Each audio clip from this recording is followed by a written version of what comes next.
మొత్తానికైతే మా కొడుకు సాములు ఇద్దరు అయ్యప్ప పోయిండ్రు. అయ్యప్ప స్వామి దర్శనం చేసుకున్నారు, వచ్చేసారు. అక్కడి నుండి ప్రసాదాలు తెచ్చారు కదా! ఆ ప్రసాదాలైతే నేను గుళ్ళో పెట్టేసి పూజ చేస్తున్నాను. ఎందుకంటే పూజ చేసేసి మనం నలుగురు పంచితే చాలా మంచిదన్నట్టు.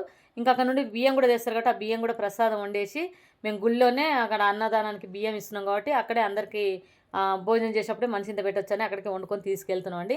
ఇప్పుడైతే నేను ప్రసాదాలు గుళ్ళో పెట్టేశాను. గుళ్ళో పెట్టేసి పూజ చేసిన మా సాములు ఇక మాల తీపియాలి. మా సాములు ఇద్దరికి మాల తీయాలి కదా! వచ్చి నిలబడ్డారు. నేనైతే మాల తీస్తున్నాను మా పెద్ద అబ్బాయికి. మా పెద్ద కొడుకు స్వామికి తీసిన మాల. నా చిన్న కొడుకు స్వామి నిలబడ్డాడు కదా! తల్లితో తీయించుకొని కాళ్ళు మొక్కితే మంచిదని వాళ్ళ గురుస్వామి చెప్పాడట. అలాగే వచ్చి మా కొడుకులు ప్రతి సంవత్సరం అలాగే చేస్తారు మా చిన్న కొడుకు.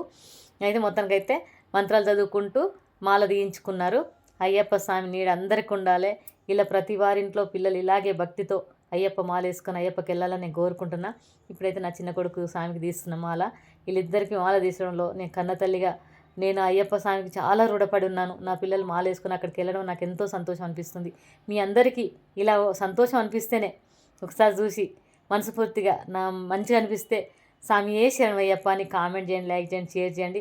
నాకైతే చాలా హ్యాపీగా ఉంది. అక్కడ పోయి వచ్చాక అక్కడ నుండి వచ్చేటప్పుడు మా అబ్బాయిలు నాకు చీర తెచ్చారు. ఆ చీర పెడితే తల్లికి మంచిదని పెట్టిండ్రు. నాకైతే చాలా సంతోషం అనిపించింది. నా కొడుకులు తెచ్చిన ఏ వస్తువైనా